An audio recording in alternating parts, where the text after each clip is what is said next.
Que farei para herdar a vida eterna? Capítulo 19.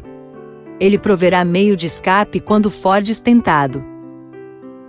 Não veio sobre vós tentação, senão humana, mas fiel é Deus, que vos não deixará tentar acima do que podeis, antes com a tentação dará também o escape, para que a possais suportar. 1 Coríntios 10, 13. O nosso Pai Celeste mede e pesa toda a prova antes de permitir que ela sobrevenha ao crente. Considera as circunstâncias e a força daquele que há de estar sob a experiência e provação e testes de Deus, e jamais permite que as tentações sejam maiores que a capacidade de resistência. Se a alma é dominada, se a pessoa é sobrepujada, isso não pode ser nunca atribuído a Deus, mas o tentado não estava vigilante e em oração, e não se apoderou, pela fé, das providências que Deus abundantemente acumulara para ele. Cristo jamais faltou a um crente na sua hora de combate. O crente precisa reivindicar a promessa e enfrentar o inimigo em nome do Senhor. Nossa alta vocação, página 321. Quando cremos de verdade, não somos tentados além do que podemos suportar, e Ele também providenciará um meio de escapar. Mas nós devemos pegar sua rota de fuga, caso contrário, Ele não pode nos ajudar. Quando entendi o que realmente significa ser cristão, entreguei todo o meu coração a Deus, com todos os pecados que havia dentro dele. Eu disse: Senhor, desisto do meu direito de ficar impaciente ou irritada com meus filhos. Eu especialmente desisto do meu direito de ressentir-me do meu marido. Não importa o que ele faça. Ele pode não fazer as coisas de acordo com o meu modo de pensar, mas não tenho o direito de ressentir-me dele. Por que eu deveria ceder ao espírito de Satanás para corrigir os outros?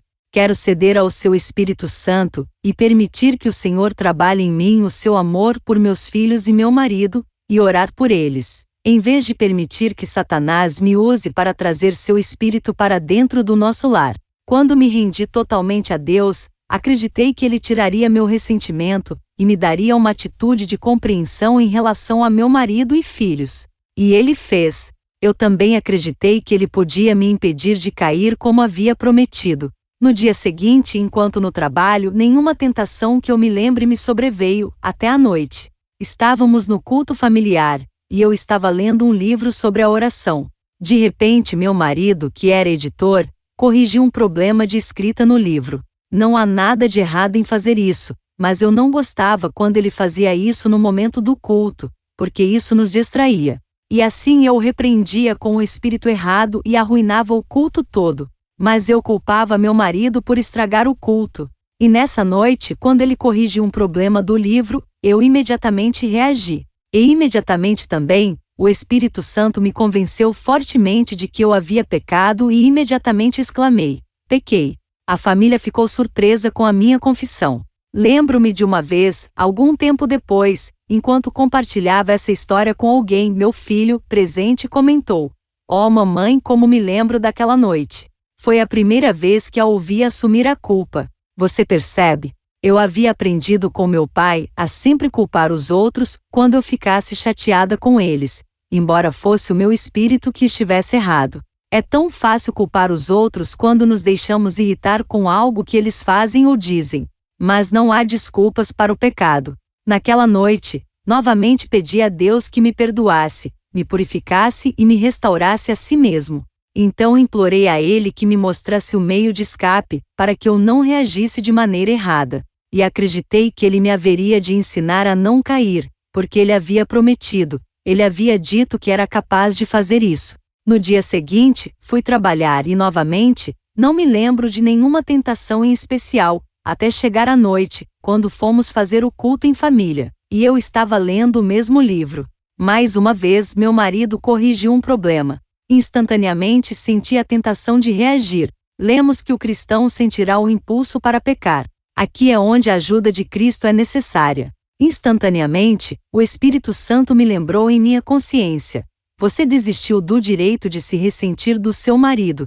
Não importa o que ele faça, não se lembra? Instantaneamente eu respondi: sim, de todo o coração. E imediatamente o Espírito Santo controlou de tal forma o meu espírito, que eu não disse uma palavra.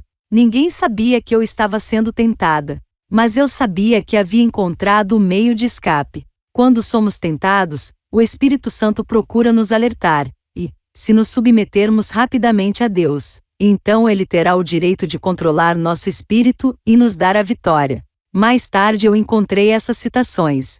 E os teus ouvidos ouvirão a palavra do que está por detrás de ti, dizendo: Este é o caminho, andai nele, sem vos desviardes nem para a direita nem para a esquerda. Isaías 30, 21.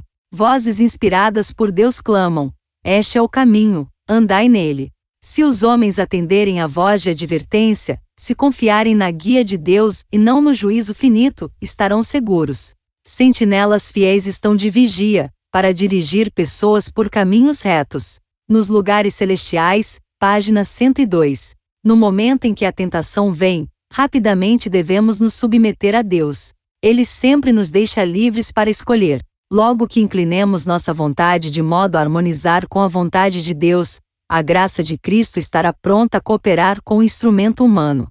Nos lugares celestiais, página 23. Se não damos ouvidos imediatamente à voz de Jesus, torna-se confusamente com uma multidão de outras vozes. Nossa alta vocação, página 350. Devemos tornar-nos tão sensíveis a influências santas, que o mais leve sussurro de Jesus nos mova o coração. Para conhecê-lo, página 359. Não permitais que nenhum desdém, nem ameaça, nem observações zombeteiras vos induzam a violar no mínimo ponto a vossa consciência, abrindo assim uma porta pela qual Satanás pode entrar e controlar a mente. Filhos e filhas de Deus, página 211. A consciência é a voz de Deus, ouvida em meio ao conflito das paixões humanas. Quando resistida, o Espírito de Deus é entristecido. Testemunhos para a Igreja, volume 5, página 120.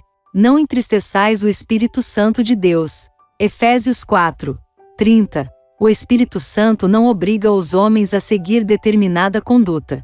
Somos agentes morais livres, e quando se nos há dado suficiente evidência quanto ao nosso dever, compete-nos decidir a conduta a ser tomada. Fundamentos da Educação Cristã, página 124.